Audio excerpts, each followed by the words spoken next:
Alright, apparently it's a rat and roll kind of day. So what's happening, everybody? Welcome back to another video. And I was looking at some old pictures of just like old guitars that I used to own, and I was like, hey, I forgot I owned one of those. And I thought maybe it'd be an interesting video to look back at some guitars that that I've sold. Maybe you can let me know some that you have sold. Some I regret, some I'm like, oh, you know what's cool. You know, I ended up getting something that I like even more than that one.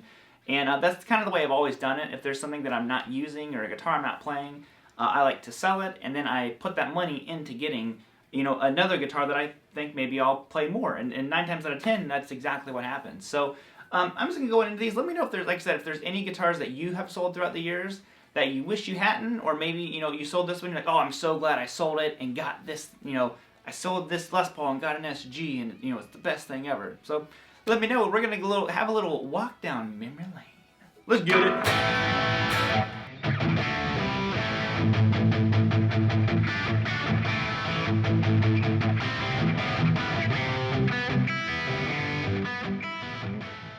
Alright, so first up, maybe you can see them on my computer screen. I gotta have them on the screen. I sent the pictures to my phone. My phone just like wigged out and put everything in a different order. So I'm just gonna have to use the computer. But what we're looking at here is my old Ibanez RGA. I think it was a 121. It was a Prestige. It was a really nice Ibanez. I had it for a very long time. I ended up, you can see there's a hole there, I ended up taking the volume and moving it down to the tone and just getting rid of the tone control, because at the time, I'm like, I don't use no tone control, volume, baby! And my hand would hit it, so it made it way easier for me to play. I did end up selling this guitar. It had, I think, 3 or 4 fret dressings on it. So the frets, I believe Ibanez uses like huge frets, but the frets were at kind of like the end of their life, pretty much. So like I said, I played it a ton. It was one of my first like really nice guitars. It had originally V6 and V7 Ibanez pickups in there. I switched them out for the Evolution pickups, which I believe are DiMarzios. Yeah, that's Steve I. They're DiMarzios. It was missing the toggle switch. I had bent it playing live, hit it on something, you know, messed it up. And I do regret selling this guitar. Like, I really wish I had kept it. Essentially, what happened, why I had to sell it, is that we just needed money for my son's crazy expensive baby formula. So he had a milk allergy, and affording the like special kind of formula he needed was like crazy expensive. And there were a bunch of guitars. I pretty much had sold all my gear except I think 1 or 2 guitars at one point.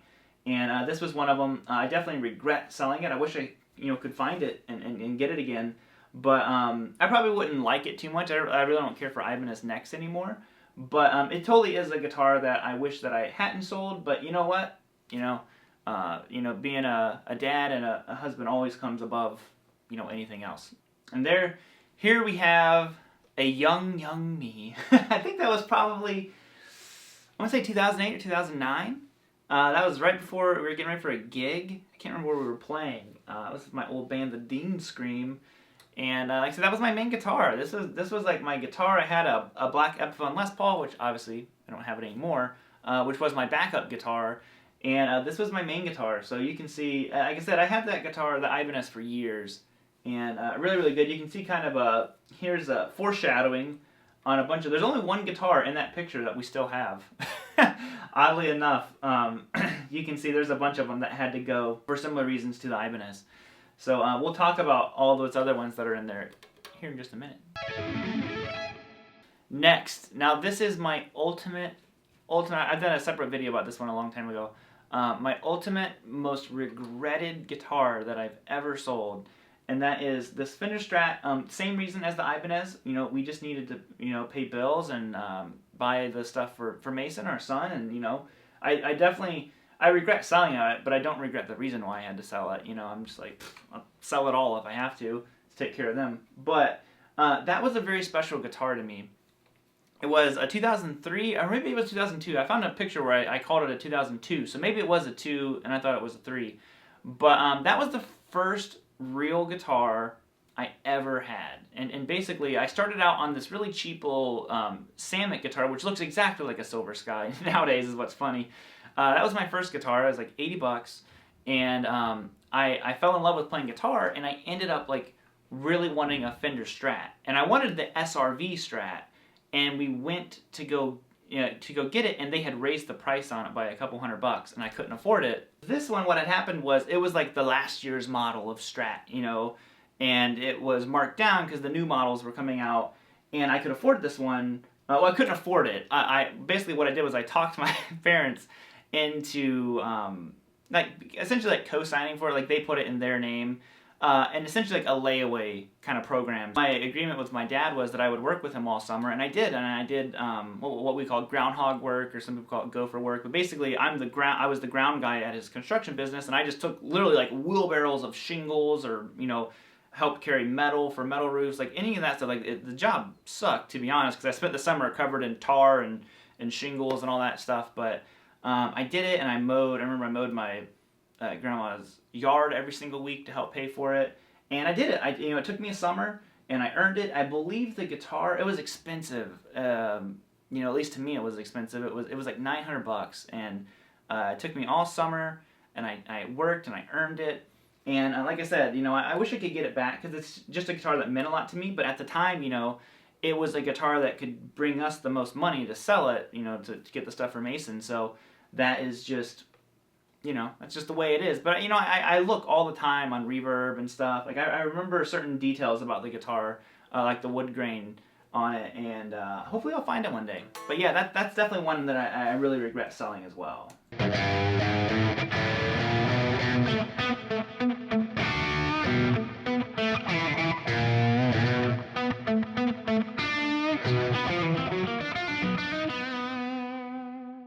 Now this one is a really cool guitar. This is a Charvel Model 88. I don't know if I necessarily regret selling it. I kind of wish I still had it. I went to my buddy Gator. He collects Charvels, and he actually ended up finding an original neck for it and restored the guitar, which to me, I'm like, oh, okay, that's the way guitar is meant to have. Essentially, the original neck was broken on it before I ever got it. I bought this from my buddy Bill, and then Gator bought it from me.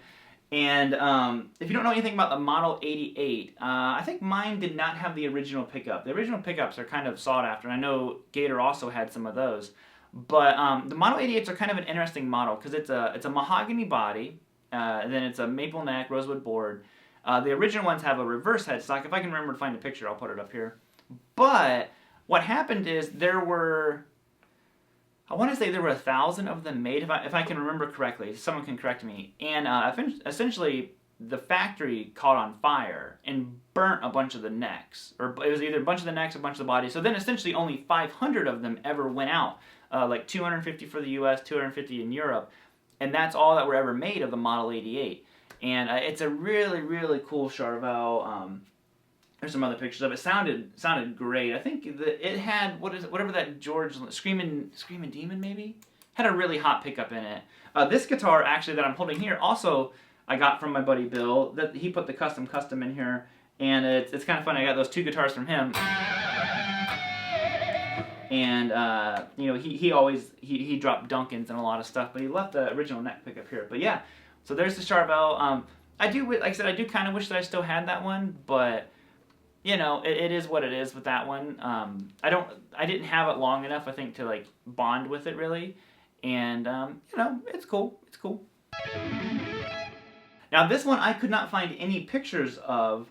This is actually a picture from my buddy Jake, who bought the guitar from me. So I had this old Epiphone Les Paul, which was really cool. So the reason why the guitar was important to me, anyways, was because it was the first guitar I ever had with humbuckers. I'd always had single coils, and I could never really get the sound that I wanted out of single coils. Like I was listening to like Metallica and stuff like that, and all of a sudden I played the Epiphone, and I was just like, hey, there was like all that bass and thickness that I'd been trying to get out of single coils, and I just couldn't get it to work. And then I saved up and bought this. I don't remember exactly how I got that. I think I worked for my dad again. I think I spent the summer, worked for him, and mowed lawns and stuff like that. And I got that guitar. Now this one I don't regret selling. I don't really miss it. I did have it for a long time. It turned into my main guitar when I kind of moved away from the Strat a little bit to this one when I was a kid, just because I like the sound of humbuckers. And my humbuckers and a Line 6 Spider amp. Hey! Now this guitar is the guitar that so many people for years have associated me with, which is this white Charvel. And this guitar is actually how me and Sam Colson became really good friends, because I was looking to buy one of these, and he was like the only one I could find that had videos on it. So we kind of ended up chatting because I was like, oh, I was asking him questions about his SoCal, and we were kind of chatting back and forth. Now, initially, when I went to go buy one, it was a USA San Dimas. You know, we had saved up the money, we being me and my wife, you know, we'd saved up the money, and we were going to go buy it, and we got there, and they're like, oh, we don't have that guitar. I'm like, you have an ad for it. Like, oh, oops. Like, the store made a mistake, and they didn't actually have it, but they're like, but we do have these, and they brought out some of these Japanese SoCals, and I played it, and I really fell in love with this one. And I said, I had that one for years and years and years, right there. And actually, now, I sold that one in the Chapman's, and I ended up getting this Strat that you're going to see next. But that one is now at my buddy the Tone King. So he didn't have a Japanese SoCal, and he wanted one.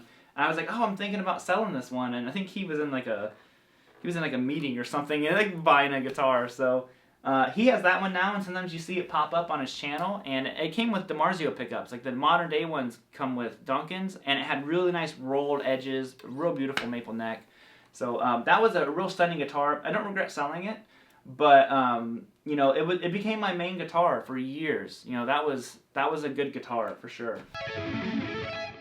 Now what happened is I sold it, and sold, like I said, some other stuff, and I got this guitar, which now another friend of mine, Rick, a former student, Rick, if you're watching this, dude, Rick has one of the coolest Strat collections ever.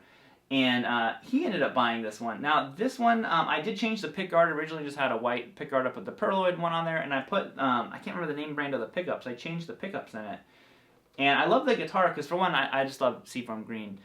And I love the giant, had a big, you know, CBS headstock on it, maple fingerboard, 22 frets. The neck was a little bit small, but it felt good. And that was a really, really good guitar. I think I probably, like, kind of regret selling that one. That was a cool guitar. I sold it... I can't remember why I sold that guitar. I wasn't really playing. I had moved back away from the Strats, and I can't remember why I sold it. Maybe one of these future ones will kind of, like, have the answer. There was, like, the whole green setup, the Strat, the Rev, and all that stuff. Now, this guitar is probably one that most people don't even know that we ever had. Very few of you will know it. This is one of my, a guitar my wife had ordered. So a while back, Fender did something. They changed the name of it now. Basically, you could, like, custom order a standard, essentially is what it was, like a standard Strat with your configurations. Like I said, this was their first, they did it for a limited time. They do it now all the time. I can't remember what it's called. But she ordered this guitar. So she got the, you know, CBS headstock, a white Strat, Perloid. I think she got the Fat 50 pickups in it, gold hardware, a beautiful, beautiful guitar. She had it for a while, and I think she just ended up, you know, not really connecting with it. So she ended up selling that guitar. She had kind of like moved from, you'll see her white Ibanez here in a minute. She had went from like Ibanez to, she started on a Strat, went to Ibanez, back to a Strat, obviously. And she gets one more Strat, and then she kind of like transitioned into acoustic. So we'll see some other guitars here too. But this one was a really, really cool guitar. I was afraid to play it because it was just like too pretty. I'm like, I'm gonna mess you up if I play you. So I didn't really mess with that one. Now here is her. This was a 56. I can't remember what Fender called them at the time. Again, they changed their name so much. But basically, it was like a 56 spec guitar that she ordered in shell pink, you know, single ply, guard. But it did have, I think, a 5-way in it, oddly enough. Like there were some modern accoutrements to it that I don't remember why they did that. But 21 frets. Now, what happened is she got the guitar and didn't like the V shape that was in the neck. It was all a nitro finish. It was a really, really beautiful guitar. Actually, you know what? Rick, who bought my green Strat, also has this Strat. Now that I think about it, he has both of these. So a really cool guitar. Again, she got it. After a little while, it really didn't connect with it. And then she ended up getting this.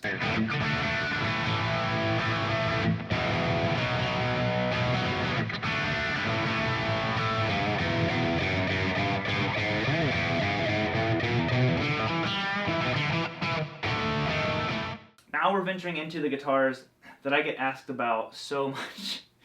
A lot of people ask, like, well, play your SG. I'm like, I don't have it anymore. I don't have the SG. What happened, and I'll switch guitars for this one, is I had the SG for a while. It was an SG Special 2018, maybe 2019. I don't remember. But with the mini humbuckers in it, and it sounded really, really good. But SGs just feel weird to me. And I ended up, selling it. And basically what I did was I sold it to help fund getting this. And that was a huge plus. Like, I'm 100% glad that I sold it. I wasn't completely sold on the guitar after I had it for a while. Like, I liked it. It sounded really good. It totally had its own sound. But I really wanted a P90 gold top. And this guitar is, phenomenal.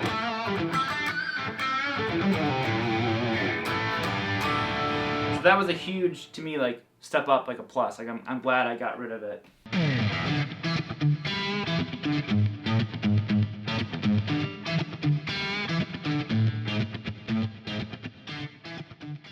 Now next is the Kotzen Telecaster. I gotta switch guitars again. And another one that a lot of people ask me about. Now this guitar was really, really good. I had no issues with this guitar whatsoever. Just what happened was I was wanting to get a Strat. Again, I hadn't had a Strat here for a while. And I was like, okay, what can I sell to kind of help, move this along a little bit quicker? And I looked and I'm like, well, I have 3 Telecasters. Why am I not playing the most? I'm like, well, I guess kind of the Kotzen. The Friedman's one of my favorite guitars. The blue Tele is a very traditional Tele, which I think you need to have. And I was like, well, I guess the Kotzen's kind of on the chopping block. So I sold that to Neil, who's on here. Got it, and all the money went to funding this, which is one of my favorite guitars. Which I'll never get rid of this guitar ever. This is this is like my Strat, my heart Strat.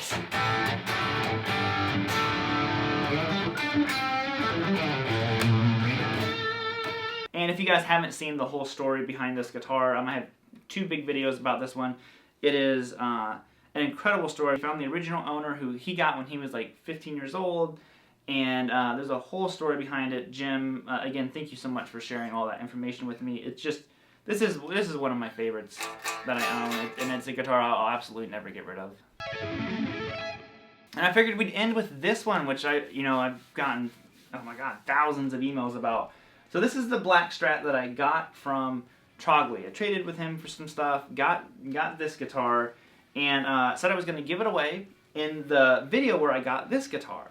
And I did give this guitar away. I gave it to Jim, the original owner, who, if you don't know, like I said, watch the whole story behind it if you wanted to see why Jim had to sell the guitar, all this different stuff. So I gave that guitar to Jim. A lot of people asked me, did I give it away? I did. I sent it to him. I'm still planning on buying another guitar here and still going to give away the guitar to one of you guys like I promised I would. It was just, there were so many things happening all at the same time. So that guitar did get given away. I don't have it anymore.